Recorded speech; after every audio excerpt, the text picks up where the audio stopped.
Welcome to Gurgle, a bite-sized podcast from the creators of Ad Nauseam. Looking to whet your appetite for the classics? Gurgle will tickle your taste buds and leave you wanting more. And now, from the vomitorium, here are your hosts, Dr. David Noe and Dr. Jeff Winkle.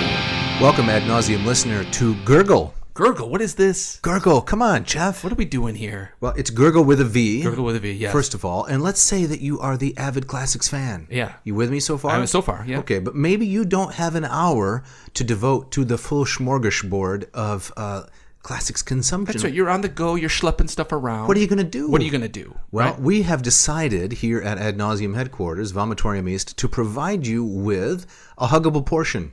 A huggable portion. That's right. Exactly. Something quick on the go that maybe satisfies in the moment. Right. But you got to get to your next thing. Your stomach's grumbling. Yes. You say, I'm tired of the falderall and the humdrum of life. Yeah. Entertain me. Give me something interesting and, satisfying. Like get to the chorus. That's right. Right? Exactly. Like the Snickers bar. Yeah. And that's what we're going to do. Yes. We're going to provide you with these little shorts. We're going to run maybe 15 minutes maximum. They're going to be tight.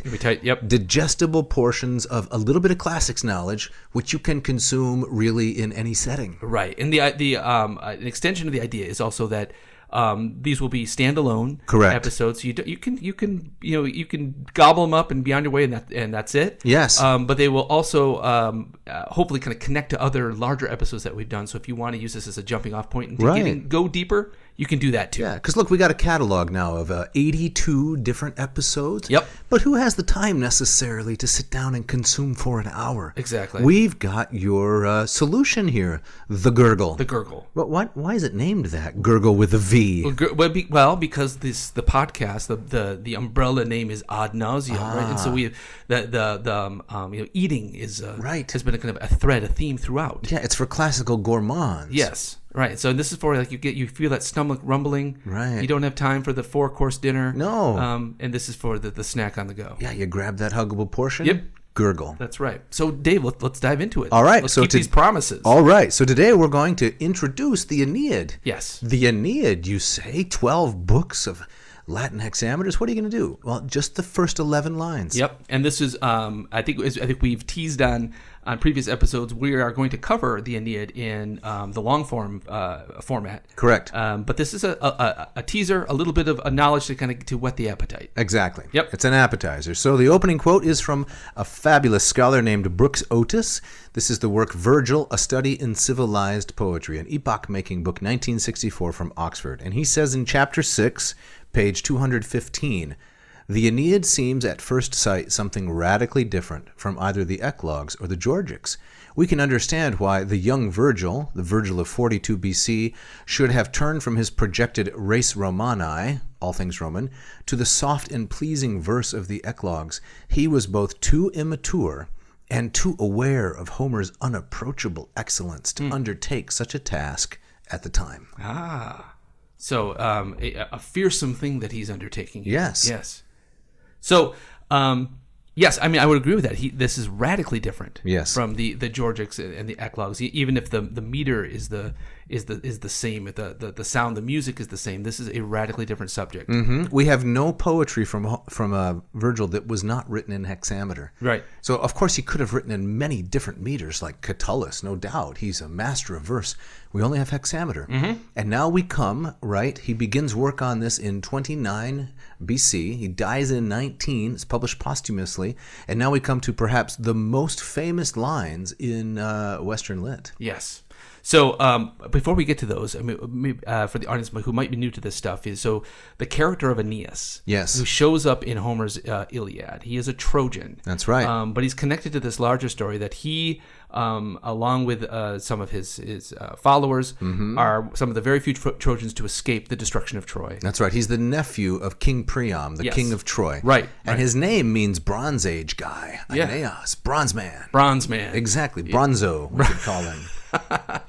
And so the Romans kind of picked up this kind of this loose thread of legend from the Greeks, and this idea that Aeneas was fated to come and to found a new Troy somewhere in the west. And so the Romans saw that and said, obviously you're talking about us. Exactly. And so this had been when by the time Vergil gets his hands on this story, that had long been part of the kind of the Roman kind of mythic idea of itself, right? Virgil does not invent this story. Definitely right? not. In the same way that Homer didn't invent his story either. No. And almost every line of Virgil can be traced to a corresponding line in Homer. Right. Almost, not the ones that deal explicitly with Roman themes, Right. because Homer wasn't talking about those, but there's so much borrowing, clever stealing, recasting. It's incredible. The precision of this poem is something that never ceases to amaze me. Yes, but that's, of course, for the long That's form. for the long form. That's right. for the long form. Let's do some Latin. Dave, I'm actually going to read some Latin. All right, let's hear it. I can't All right. wait. I'm going to do let me do the first. I'll do the first 5 lines, and then you want to pick it up there. Sure. All right. So arma virumque cano troiaequi primus aboris Italiam fato profugos laviniaque venet litera multi letteris iactatus et alto vi superum saevae memorum unonis abiram multa quoque debalo passus dum conduret urbum. Inferretque Deos latiogenes unde Latinum, Albanique patresat qualtae monier Romae, musa mehi causas memora quo numina laiso, quidve dolens regina Deum tot vovere casus. Insignem pietate virum tot adira labores impuleret tantainam mis caelestibus irae. Yes, beautiful. Nicely done, Winkle. So perhaps the most famous opening in all of Western lit. Right, especially those first 3 words. Yes, right. Arma verum quacano. Right, I sing of the arms and the man. Yes, so what is Virgil doing here? Well, it's well known to those who have even a smattering of knowledge that he is, in these opening words, he is citing the whole epic tradition, compressing it. Yes. Right? The Iliad, 24 books, the Odyssey, 24 books. He is going to compress all of that down into 12 books. Yes. The first 6 books are the Odysseic portion, the Wanderings, and the last 6 books, numbers 7 through 12, Iliadic. Right. War. War, exactly. So arma. Yes. Arms. I've never really. That's usually what people say. It's. I don't like that translation, but I sing of war and the man. Correct. Right. So the arma refers to the Iliad. That's right. And then the virum, the man. I mean, that corresponds directly to the very first word of the Odyssey, which is Andra. That's right. And so it's for those in the know, people would know. They would know exactly what he's up to. Yes, he's going to talk about the Iliad and the Odyssey. So even though he starts out with these 3 words, Iliad, then Odyssey, Arma verumque, that's not what he does in the rest of the book. Yes. And here are the Alexandrian influences, where you take some well-established genre and you pay it homage by tweaking it. Yes. You do something new and interesting to it. Exactly right. So that I think that kind of gets down to is often I think how moderns were different in what we think is original. Yes. Right? That notion of originality, where for the ancients it's not so much what's this brand new story I'm going to hear. It's what is this author going to do with a story that I'm very familiar with. Mm-hmm. Right. Yes, and one of the important themes of epic is migration and pilgrimage. Mm-hmm. And so here in the second line, Italiam fato profugus, he came to Italy, he was fato profugus, Yes. a refugee from fate. Yes. This sounds the note right there of the misery that Aeneas is going to endure throughout the poem. Yes. He's driven by fate. Driven by fate. And I think I could be off here, but I think it's significant that Vergil mentions fate in the second line, and he waits until line 8 to invoke the muse. That's right. Right. Whereas for in Homer, in both the Iliad and the Odyssey, the muse is right there, is referred to in the very first line. That's right. And so maybe Vergil is subtly saying something about the power of fate, of destiny, the destiny not just of Aeneas but of Rome itself. Correct. Is casts a much larger shadow over his poem than any of that kind of notion of Moira or fate is in the Iliad and the Odyssey. Yes, and to develop that theme a little bit, the first line of the Iliad, Menina Eidetha. Yes. There's the goddess. A lot has changed from the time of the composition of the Iliad, say 780 BC. Mm-hmm. A lot has changed between then and 1st century BC, specifically Plato. Plato has changed. Plato has forever changed the Western appropriation of the Greek gods. You can no longer celebrate the Homeric ethos without qualification. So between Homer and Vergil, you have Plato and the Stoics, which is a highly philosophical and ethical recasting of human life. Right. And I would say it's to Vergil's credit that he captures the Homeric spirit so brilliantly, given the time in which he lived when so much of it had died out. Yes, exactly. That's very well said. I think that I find myself often kind of falling into this trap when you compare kind of works of literature, is that the context almost becomes secondary. You're so focused on the language and the themes, but without considering the chronology. And I think you're absolutely right that Stoicism and Platonism.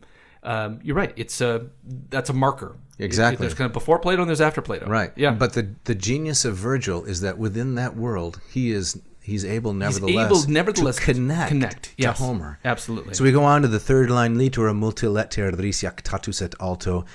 This guy was, I think the old translations, much buffeted. Much buffeted. That's yes. the multum jactatus. Yes. Or much buffeted. Buffet. Right? There's the Gurgle tie-in right there. Right? So he was beaten about in two places, right? Et terdris et alto. Yes. Right. So that's very. It's very reminiscent of the opening lines of the Odyssey. Absolutely. Right? Polutropos. Yeah. But also, not just sea though, land too. Yes. So that's also Achilles here. Right. Comes into play. And what was the cause of all of this? What made it happen? It was the gods. Okay. And it was the in A.S. Klein's translation. This was by the will of the gods, by cruel Juno's remorseless anger. Right. Yeah, I love this. Vi superum saevai memorem. Those of you who are playing the home game, here in line 4, we have what's called a poetic genitive. Because we have superdrum, yes, the full form of which is superdrodrum. So quite often throughout the Aeneid, Vergil will syncopate, drop a syllable from that genitive plural. Because let's face it, genitive plurals, long and clumsy. Who needs all those syllables? You're going to take a nap halfway through. Exactly. Right. So right. Vergil drops him out. So by the violence of the ones above and cruel Juno's wrathful anger. I can't hardly get the words out. Right. I'm so overcome. Right. So a couple things about Juno here. So Juno corresponds to the Greek Hera. And if you're familiar with Greek mythology, Hera often has to play this thankless role. So she's upset about her husband's affairs, and so she'll often go after either the child, the product of the affair, or after the woman. Yep. And so here Juno's playing a particular role, but here it's much more tied to kind of Roman history. Yes. And so Juno is angry, as we learn, is because she's wrapped up in the building of Carthage. That's right. She is the original wicked stepmother. Yes. The Nowerka, right? Yes. Who's going to bring wrath and all that on the Romans. Well, why did he suffer all these things? Multa quoquet bello passus. He suffered in war. It was for one particular reason, dum conderit urbem, until he could establish the city. Right. And so that's that the new Troy. That's right. Or that it doesn't. Aeneas is not the founder of Rome. That's another legend. That's Romulus. But he sows the seeds. He lays the foundation of what later would become Rome. Yes. Yeah. What are the other reasons that Vergil gives here for why Aeneas had to suffer and wander so much and be beaten up by the gods? It's not just to found the city, but it's also he brings his own gods to Latium, right? Yeah, and this is one of Juno's main complaints. Why don't those beaten gods know they're beaten? Yes. They were destroyed at Troy, and now what? Aeneas is like the intern. He's schlepping the gods in the satchels all across the Mediterranean. Inferetque Deos latio. Exactly. Right. Right. And to add to that, Aeneas is the son of Venus. Correct. And there is a natural enmity between Juno and Venus, between Hera and Aphrodite. And so there's that rivalry that's also at play. And it goes all the way back to, I guess, you can throw in Carl Jung here if you want to. Oh, I would love to. The wife and the beautiful daughter and the conflict there. Yes. More Freudian, maybe. Yeah. But then, of course, the wedding of Peleus and Thetis. Now, later on in another Gurgle, we're going to look at some of the reasons why Juno was so angry. Yeah. But not today. Not today. We don't have time. We don't have time for that today. And then, like as I alluded to, Juno has this connection with Carthage, and as we learn in Book 4 of the Aeneid, we find the roots of that enmity between Carthage and Rome. So, Dave, summarize kind of the next couple of lines here, the lines 6 and 7 in those openers. Right. So Vergil's telling us in this, the proemium, the introduction, he had to found the city, he had to bring the gods into Latium, and from this would come three things: Genusunda Latinum would come Latinum, the region of the Latins, right? Also the Alban Fathers. These are the ancestors of Rome that lived around Alba Longa. And finally, the high walls of Rome, at qualtae monier Romae. So that's where it's all going. It's all going to Rome. It's all going to Rome. Yes, and this is what Aeneas was going to do. He had to bring Rome into existence. Aeneas is driven by fate, and that fate is leading to the founding of the very civilization that Vergil is embedded in. Absolutely. Yep. Well, that's a gurgle, Jeff. Yeah, that's it. That's right. That's it. We read the first 11 lines. Yes. And we got through about 7. 7. But sometimes you go to the shelf, you want a Twinkie, and all there is Mentos. Right? Yes. So you're not always going to get what you want. No, you get a box of Mentos, maybe. But you really want a Twinkie. Yeah. But I mean, it's Vergil's fault. Why did he have to pack so much rich goodness into those fault. 7 lines? We just couldn't help ourselves. That's right. But we got to go. We got to wrap it up. Yep. So let's quickly mention our sponsors. Yes, we got Ratio Coffee. Check them out, ratiocoffee.com. We have Hackett Publishing, Hackett Publishing.com. Patronize them, please. And also the Moss Method, mossmethod.com for learning everything Greek. Yes, and Latin per diem. You can check that out, too. So that's a wrap. That's a wrap. That's a gurgle. We hope you enjoyed it.